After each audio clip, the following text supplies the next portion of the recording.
Welcome to the Greenhouse Curacao restaurant. Here at the Greenhouse Curacao, our chefs expertly prepare your food with the highest quality and freshest ingredients. The Greenhouse restaurant is now serving breakfast, serving the best omelet, fresh juice, hot coffee, and more. Come and enjoy the new Caribbean sushi. Origami is offering you all-you-can-eat sushi for only $20, only on Monday and Thursday.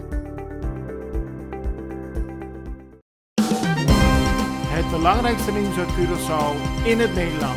Access Journaal, vers van de pers.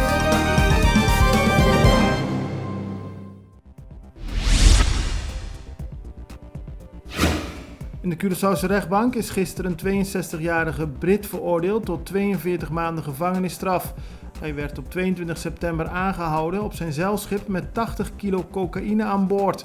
De kustwacht had gezien dat om 4:30 ochtends het zeilschip bezoek had gekregen van een GoFest uit de richting van Venezuela. Na 10 minuten ging die boot weer terug naar Venezuela en werd het zeilschip onderzocht en de man aangehouden. Minister Girigori van Justitie heeft gisteren de landsverordening uitzonderingstoestand verdedigd, beter bekend als de noodwet. Daar wordt al 10 jaar aan gewerkt en afgelopen weekend was er commotie ontstaan omdat de wet dictatoriaal zou zijn. Girigori zegt dat de noodwet juist nu nodig is, ook ter bescherming van de bevolking in noodsituaties. Bombini at El Grill and El Mexicano restaurant. Curaçao's hotspot for seafood, quality steak, and Mexican cuisine.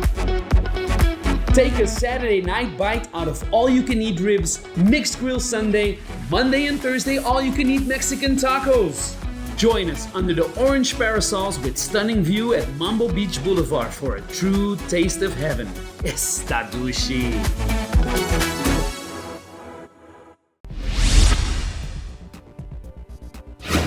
Niet iedereen is overtuigd van de woorden van de minister van Justitie, want gisteren werd er gedemonstreerd tegen de noodwet. Dat gebeurde in de binnenstad. Een kleine groep mensen liet weten het niet eens te zijn met de instelling van een noodwet, omdat het dictatoriale bevoegdheden aan de overheid zou geven in noodsituaties. Een vrouwelijke coach van atletiekvereniging de Eagles is gisteren in elkaar geslagen door een groep jongeren. Dat gebeurde bij SDK. De vrouw had de jongeren erop gewezen dat ze niet met hun fietsen door de training van de atleten moesten fietsen. Daarop werd ze in elkaar geslagen en moest ze medisch worden behandeld. Volgens de Eagles zijn er al vaker problemen rond jongeren die rond de SDK fietsen en mensen lastigvallen. How does D-Point work?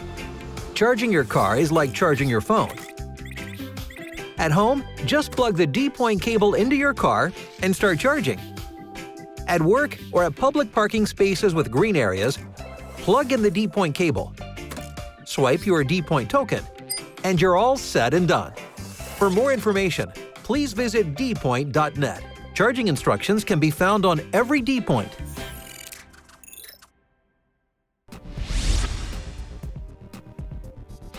De Curaçaose consumentenvereniging Fundación para Consumidor heeft gisteren een onderzoek gepubliceerd naar prijsverschillen in Curaçaose winkels en supermarkten. Daarbij is vooral het prijsverschil van alcohol opvallend. De Consumentenbond spreekt van astronomische prijsverschillen. Zo kost een fles Dewar's whisky van 12 jaar oud bij Exito Supermarkt bijna 45 gulden. Bij Esperamos kost dezelfde fles bijna 90 gulden. Volgens de Fundación de Consumidor zijn de prijsverschillen opmerkelijk en raadt de bond aan iedereen zo verstandig mogelijk met zijn of haar geld om te gaan. Op het terrein van plantage Stadsrust tegenover supermarkt Best Buy in Salinha wordt gewerkt aan een reeks appartementen. Buren zijn naar de rechter gestapt en volgens advocaat Achim Henriques heeft de rechter bepaald dat de bouw niet door mag gaan. Hij hoopt dat de stalen constructie die nu is verrezen ook daadwerkelijk afgebroken gaat worden. Volgens de buren is er sprake van overlast en volgens Henriques had er nooit op die plek zoveel gebouwd mogen worden. Op Aruba gelden sinds vandaag nieuwe, meer soepele maatregelen voor onder meer familie- en restaurantbezoek. Dat heeft de overheid bekendgemaakt. Het is een gevolg van de steeds verdere dalende coronacijfers op Aruba. Al enige tijd blijft het aantal actieve gevallen onder de 100. Maandag waren 6 nieuwe besmettingen geregistreerd en gaat het in totaal om 84 personen die besmet zijn.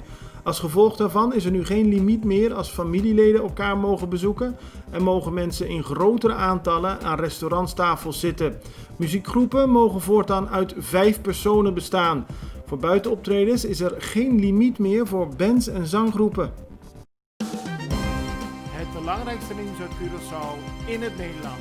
Access Journaal, vers van de pers.